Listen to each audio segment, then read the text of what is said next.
नमस्कार। Colonel Ajay Shivaji astro money group first global astro finance digital channel से आपसे मुखातिब होता हूं। आज 11 सितंबर सन 2025 गुरुवार। दोस्तों, खबर निकल के आ रही है कि अंतर्राष्ट्रीय बाजारों में स्वीबोर्ड सोया तेल की फ्यूचर्स में एक रिकवरी के संकेत मिले हैं। जानिए पूरी रिपोर्ट विस्तार से। दोस्तों, खाद्य तेलों के उतार और चढ़ाव के सटीक विश्लेषण हमने आप तक प्रस्तुत किए हैं और खाद्य तेलों के व्यापारी इसका भरपूर लाभ भी उठा रहे हैं। आप भी अग्रिम रिसर्च रिपोर्ट का फायदा उठा सकते हैं। आज ही संपर्क करें, जो कि सहयोग राशि अदा करने पर उपलब्ध होगी। दोस्तों, खबर निकल के आ रही है स्वीबोर्ड सोया ऑयल फ्यूचर में कल बुधवार को मजबूती देखी गई। क्रूड ऑयल और अन्य वेज ऑयल मार्केट से सपोर्ट मिला और दिसंबर 2025 कॉन्ट्रैक्ट 0.35 सेंट बढ़कर 51.01 सेंट प्रति पाउंड पे बंद हुआ। मंगलवार की गिरावट में ये बुधवार को ये रिकवरी देखी गई। दोस्तों, खबर ये भी निकल रही है कि 10 सितंबर यानी कल कमोडिटी फंड्स ने अनुमानित 4000 सोया ऑयल कॉन्ट्रैक्ट्स खरीदे, जो पिछले दिन में भारी बिकवाली की रिकवरी थी। ये शिफ्ट फंड्स की नई खरीदारी रुचि दिखा रहा है। हालांकि सोयाबीन, कॉर्न, वीट और सोया मिल में नेट सेलर्स देखने को मिले। कच्चे तेल की बात करें तो WTI क्रूड ऑयल $1.04 यानी 1.66% बढ़कर $63.67 प्रति बैरल पे बंद हुआ। अक्टूबर RBOB गैसोलीन भी 0.78% मजबूत हुआ। रूस यूक्रेन संघर्ष के बीच ड्रोन के पोलैंड की सीमा पार करने से जियोपॉलिटिकल टेंशन या रिस्क बढ़ गया है। साथ साथ नीटो ने भी रूस को सख्त चेतावनी दी है, जिससे क्रूड ऑयल को सपोर्ट मिला है। गौरतलब है कि US EIA की रिपोर्ट भी अनएक्सपेक्टेड क्रूड और गैसोलीन इन्वेंट्री को बिल्ड दिखाया, जिससे बढ़त को सीमित किया है।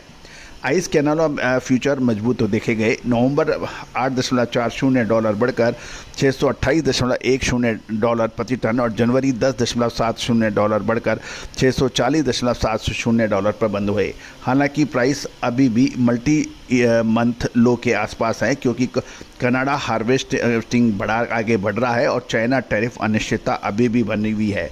गौरतलब है कि चाइना यानी चीन ने कनाडा से आयात के ऊपर काफ़ी हैवी टैरिफ लगाए हैं, जिससे काफ़ी कनाडा का एक्सपोर्ट कैनोला का काफ़ी चीन के ऊपर सीमित हो गया है।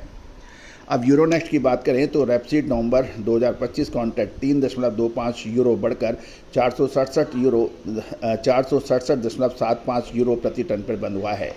डलियन वेज ऑयल की बात करें चाइना की तो जनवरी 2026 सोयाबीन ऑयल 26 युआन गिरकर 8,322 युआन प्रति टन और जनवरी 2026 पामोलिन 130 युआन घटकर 9,340 युआन प्रति टन पे देखने को मिला है। मलेशिया की बात करें तो Malaysia BMD palm oil CPO future तेजी से नीचे देखे गए। बुर्सा मलेशिया डेरिवेटिव पर नवंबर 2025 कॉन्ट्रैक्ट 66 रिंगट यानी 1.47% गिरकर 4413 रिंगट पर बंद हुए। इन्वेंट्री बढ़ने का अनुमान, कमजोर एक्सपोर्ट और राइवलर आयल्स की गिरावट ने मलेशिया पाम ऑयल के ऊपर दबाव बना दिया है। FOB मार्केट की बात करें तो फिजिकल मार्केट में दाम बोर्ड के साथ मजबूत हुए। अर्जेंटीना अक्टूबर ऑफर $28 बढ़कर $1113 प्रति मैट्रिक टन, यहाँ पे लगभग 2.5% ऊपर रहा है। बेसिस साथ नवंबर दिसंबर में $21 बढ़कर $1160 प्रति मैट्रिक टन और जनवरी $22 बढ़कर $1105 प्रति मैट्रिक टन पे रहा। ये उछाल धीमी किसान बिक्री और घटती क्रशिंग से सप्लाई टाइट होने की संभावना दिखा रहा है। ब्राज़ील नवंबर दिसंबर FOB $10 बढ़कर 1138 प्रति मैट्रिक टन और लेकिन बायोडीजल की मजबूत डिमांड से फॉरवर्ड वैल्यू सपोर्टेड रही है। जहां तक मीडिया की बात करें तो व्हाइट हाउस EPA के उस प्रपोजल की समीक्षा कर रहा है, जिसमें बड़े रिफाइनर्स को स्मॉल रिफाइनर्स के लिए छूटे गए ब्लेंडिंग वॉल्यूम का सिर्फ आधा कवर करना होगा। ये कदम 550 मिलियन गैलन तक रिन्यूएबल फ्यूल डिमांड घटा सकता है, रिन्स सप्लाई बढ़ा सकता है, रिफाइनरी की कास्ट कम कर सकता है और इसका असर US सोया ऑयल खपत पर पड़ सकने की संभावना है, जो बायोफ्यूल के लिए अहम एक फीड स्टॉक माना जाता है। अब आउटलुक की बात करें तो नज़दीकी यानी नियर टर्म के अंदर स्वीबोर्ड सोया ऑयल फ्यूचर वॉलेटाइल रह सकते हैं। फंड बाइंग और अर्जेंटीना ब्राज़ील FOB मजबूती से सपोर्ट मिलता है, लेकिन धीमी किसान बिक्री, घटती क्रशिंग भी सप्लाई को टाइट रख रही है। इसके बावजूद US बायोफ्यूल की पॉलिसी अनिश्चितता और चीन के वेज ऑयल मार्केट की कमजोरी से बढ़त सीमित हो सकती है। क्रूड ऑयल की चाल और साउथ अमेरिकन सप्लाई ट्रेडर्स की आगे की दिशा तय कर सकते हैं।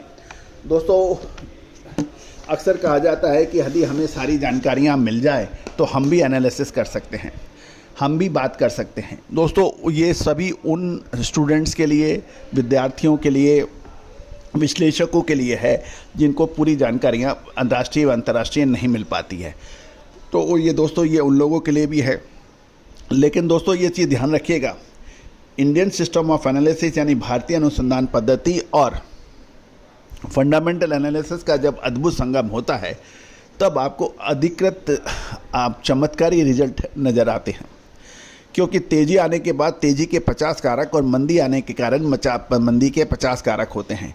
लेकिन स्पष्ट दिशा निर्देश, स्पष्ट डायरेक्शन, ये उसी प्रकार है कि भारतीय अनुसंधान पद्धति आपको अंधेरे में एक टॉर्च के रूप में क्लियर रास्ता दिखाने में सहायक सिद्ध होती है।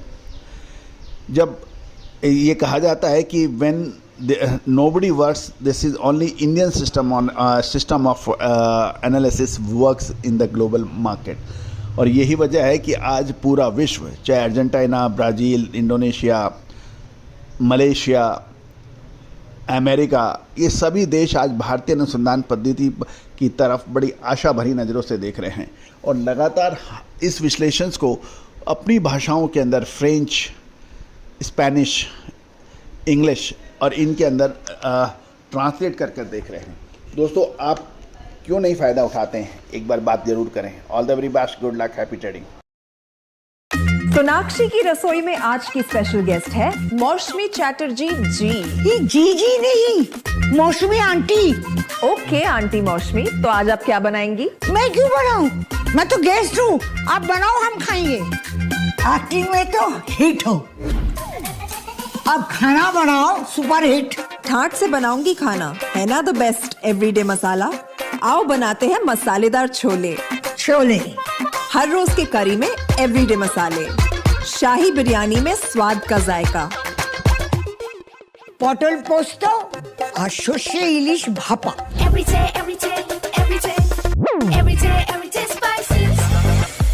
साफ मसाले, खुशबू और प्योर झांझ, टेस्ट से भर दे हर जुबान पे स्वाद। एवरीडे मसाले, देश का स्वाद।